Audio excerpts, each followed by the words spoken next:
Welcome to Khushi foods.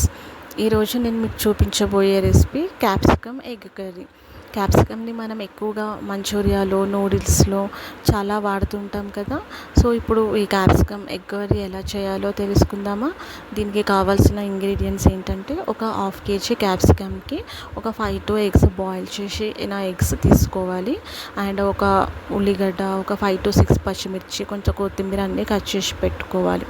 ఇప్పుడు stove మీద గిన్నె పెట్టి దానికి సరిపడంత ఆయిల్ తీసుకొని మనం ముందే కట్ చేసి పెట్టుకున్న ఆనియన్స్, పచ్చిమిర్చి, కొత్తిమీర అన్నీ వేసి మంచిగా కలుపుకోవాలి. అవి లైట్గా వేగిన తర్వాత ఇప్పుడు ఒక టేబుల్ స్పూన్ ఆఫ్ అల్లం వేసి బాగా కలుపుకోవాలి. అల్లం కూడా ఒక 1 minute కలిపితే సరిపోతుంది. అలా అల్లం కలుపుకున్న తర్వాత ఇప్పుడు ఒక 1 టేబుల్ స్పూన్ ధనియాల పొడి తీసుకోవాలి. మనం వేయించి పెట్టుకుంటాం కదా ధనియాల పొడి, ఆ ధనియాల పొడి వేసుకొని బాగా కలిసేంత వరకు కలుపుకోవాలి.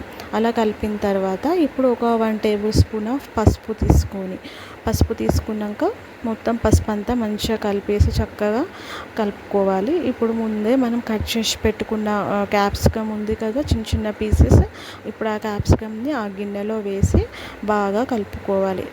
మొత్తం పసుపు అంతా, ఉల్లిగడ్డలు, మిర్చి అన్నీ కలిసేంత వరకు బాగా కలిపి మగ్గనివ్వాలి.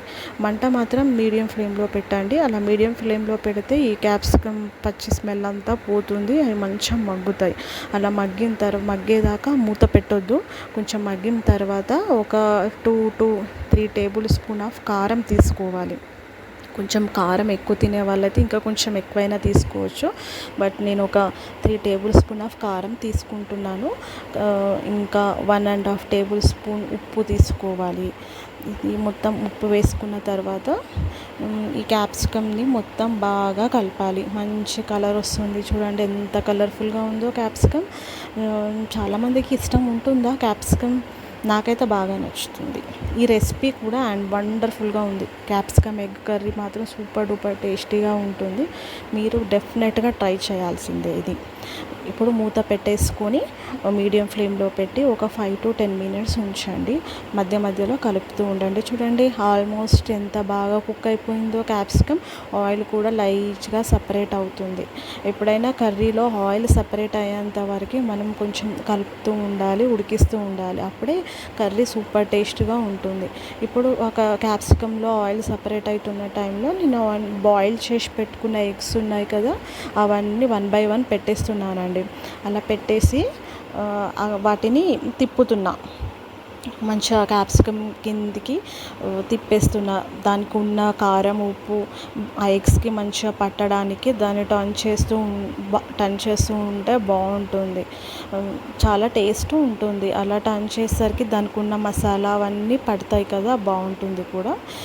చూడడానికి కూడా ఎంత కలర్ఫుల్గా ఉంది. Eggs and capsicum green and white కాంబినేషన్లో బాగుంది కదా. ఇప్పుడు ఒక 1 table spoon of garam masala వేయాలి దీంట్లో. ఎందుకంటే ఎగ్ అనేది నీసు స్మెల్ రాకుండా ఉండడం కోసం కొంచెం గరం మసాలా తప్పకుండా దీంట్లో యాడ్ చేయాలి. ఒక గరం మసాలా ఒక 1 టేబుల్ స్పూన్ అయితే సరిపోతుంది. ఆ గరం మసాలా వేసి కాసేపు మూత పెట్టేసుకోవాలి. మంచిగా కుక్ అయిపోతుంది. అండ్ ధనియాల పొడి కూడా వేసుకోవాలి. లాస్ట్లో ధనియాల పొడి వేసుకుంటే బాగుంటుంది. ఇప్పుడు మూత తీసేసరికి చూడండి ఎంత బాగా కుక్ అయిపోయిందో క్యాప్సికమ్.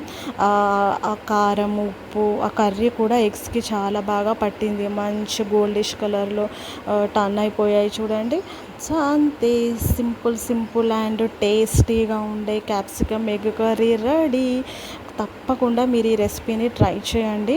వేడి వేడి అన్నంలోకి ఈ క్యాప్సికమ్ కర్రీ వేసుకొని తింటే చాలా బాగుంటుంది. క్యాప్సికమ్ ఎలా తినాలా అని అనుకునే వాళ్ళు ఇలా ట్రై చేయండి, నిజంగా చాలా బాగుంటుంది. మీకు కనుక ఈ రెసిపీ నచ్చినట్టయితే డెఫినెట్గా లైక్ చేయండి, షేర్ చేయండి అండ్ నా ఛానల్ సబ్స్క్రైబ్ చేయండి. కానీ తప్పకుండా ఈ రెసిపీ మాత్రం ట్రై చేయండి. మీ ఇంట్లో పిల్లలకైనా పెద్దవాళ్ళకైనా చాలా అంటే చాలా నచ్చుతుంది. మరి ఇంకెందుకు లేట్, ట్రై చేస్తారు కదా.